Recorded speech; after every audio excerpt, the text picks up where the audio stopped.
Hey guys, your host Thomas Tyree here from On the Hot Podcast.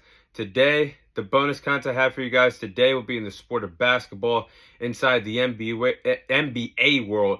In today's bonus segment, I'll be sharing my thoughts on the NBA ratings continuing to go down in the NBA today. So, for any fans, diehard fans of the NBA, right now is not a good time to be an NBA fan because ratings are plummeting, they're going down. And this is not something you see from the NBA, one of the best sports leagues in sports today, point blank, period. But the NBA ratings are down 48% since 2012. And they're down 28% alone this NBA season on ESPN. Every other sports league, like professional sports league, like the NFL, the NHL, and the MLB, are setting record numbers right now in their respective sports. But the NBA is decreasing. They're not getting better. They're getting worse in terms of production, high level production, and making the fans invested in the professional sport. So the NBA, it's not a good look for them right now. And I gotta go on a rant, guys. I'm gonna be honest with you guys. The reason why the NBA finds themselves in the position that they're in today is due to the fact that they're not trying to get better.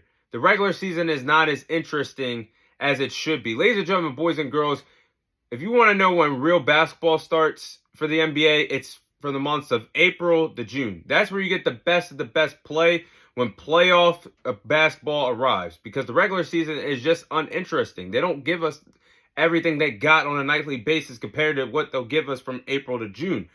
And it's hard to become fully invested watching NBA games when everybody in the league just wants to decide to jack up threes and be three-point shooters. Everybody wants to follow the recipe of what Steph Curry and Klay Thompson did in their golden days with the Golden State Warriors when they were winning titles and they got labeled as the Splash Brothers. Yes, they revolutionized the three-point shooting, but damn it, three-point shooting it for the whole entire league. You can't go an NBA game without watching at least 30 to 50 three-point shots combined from both respective teams in a game.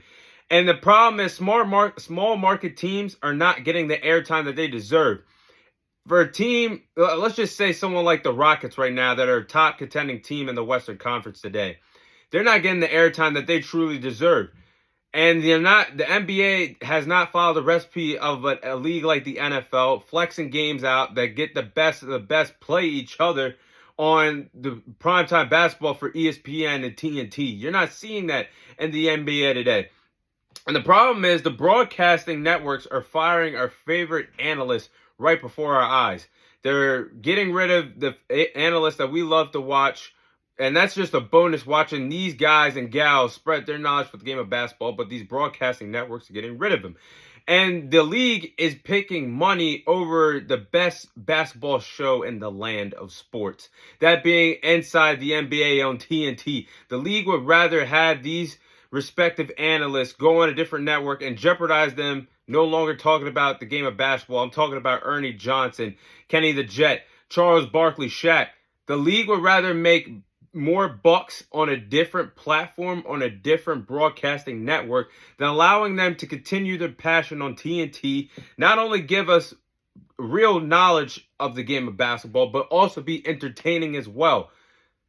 When you have factors like this, after everything I just said, of course the ratings are going to fall. Of course nobody's going to want to be invested in this league at this particular point, because there's better things you can watch. There's better things you could do out on your free time off of work or from school or whatever you guys do. That's the reality of the NBA. And things are not getting better because the league is becoming more uninteresting as the days go on, which is not good for a league that plays over 80 regular season games in an NBA season. So I'll go into what I do believe that the NBA could do to improve the ratings. Now, suggestion number one, get a new face of the NBA. The NBA has to create a new face of the league as soon as possible. And the league still has some all-time greats in there, like LeBron James, Kevin Durant, Steph Curry. No matter where you have them on your top 10 list, they're going down as some all-time greats. And they're the greatest that we've seen in the 2010s era by far.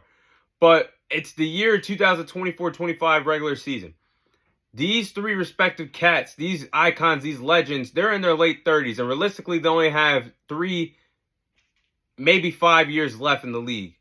So the league has so many other stars that they can establish as the faces of the NBA, like Giannis, Luka Doncic, Nikola Jokic, Anthony Edwards, Wembanyama, Jason Tatum. Somebody's got to step up and be one of the new faces of the league. The NBA, Adam Silver, and the rest of the higher ups in the NBA, they got to put pressure on those respective cats, those respective players, to be the faces of the franchise, be the faces of the league. Because if not, once LeBron James, Kevin Durant, Steph Curry retire, and you continue to spoon feed us these three respective players on primetime television all the damn time, the league is going to be up in smoke because they don't have much time left. You got to invest in these other players that are in their prime of their careers, in their late 20s. They're not going nowhere for a long period of time.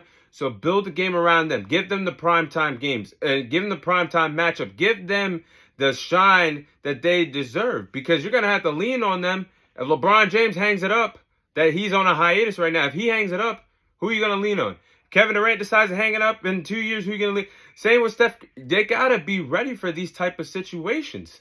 So definitely got to have a new face of the league. Now, the next thing is the NBA's got to make the game more interesting. Now, like I just said, everybody and their mama, when they play on the court, wants to jack up threes in the NBA. And yes, I get it. A lot of players like Steph Curry, Klay Thompson, and several other three-point shooters have revolutionized the three-point shooting forever in the NBA. But damn it, I should not see every single team and every single player want to add the three-point shooting to their arsenal. No. Get back to going in the paint. Get back to being physical. Get back to drawing contact and shooting free throws at the line. I don't want to see jack threes every time I see an offensive possession watching a game. I want to see more. So I get that the NBA has made an effort of making games interesting. They have the challenging scenario like the NFL does, where a coach can challenge the play and the play is under further review. If they're successful, they get their challenge back and they don't get it taken away from them or a timeout, just like the NFL. But I think the league has to do more to make games interesting. I think dunks should be worth, if it's a monumental dunk, I think the dunk should be worth 3 points. And if you make a mid-court shot and half-court shots, that should be worth 4 points. And you don't see a lot of great dunkers dunk for the entertainment standpoint in NBA games anymore. I'm gonna say Ja Morant as an example. And I know Ja Morant is coming off of an injury this year, but he's one of the most exciting dunkers in the league. You don't even see him go out there and try to entertain folks, entertain the people around the world watching him. When you have the chance to have a highlight dunk, more times rather than not now, he goes for the layup and just keeps it moving, going down the court, going back on defense. So we got to have these type of things more interesting. Now, next, the NBA's got to flex games. Now, I don't want to be spoon-fed a typical Los Angeles Lakers game on ESPN on a Wednesday night or a Friday night. A matchup with a struggling Los Angeles Lakers team being out on primetime because they have LeBron James playing against another Western Conference opponent. No, those days need to be over with. Make the best matchups possible. You have the event. If a team's playing on a Wednesday, what's going to hurt with them changing the time frame and flexing? The NFL does it.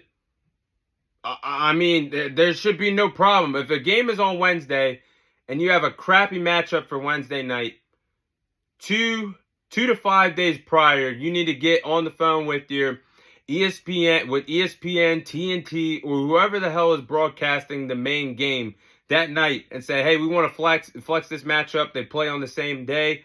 We want to flex them out to the night game for the broadcast. That would make viewers more interested.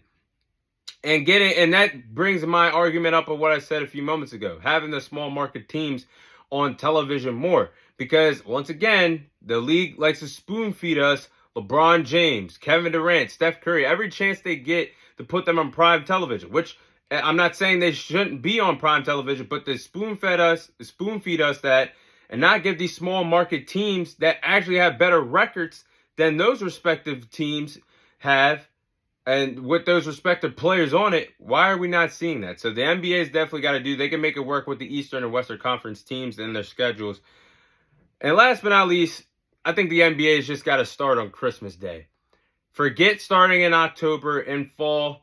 It just isn't working anymore, because when the NBA starts out in October now, they put themselves in a hole that they're trying to climb out of, and that's why the ratings are suffering. At this point, the NBA season starting off in October hurts the ratings and their stock, because you can't win a head-to-head battle against the NFL. It's just impossible for them. The NFL is the kings of professional sports. So when you try to go head-to-head with them, you lose. And they're losing their edge Christmas Day to the NFL now. So that's another problem. So when you go head-to-head with the NFL and college football, as popular as college football has been over the last several years, the NBA can't keep up.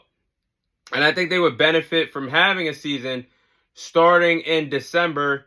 If you start the season in December, what's that? You're looking at July, August, where the season ends.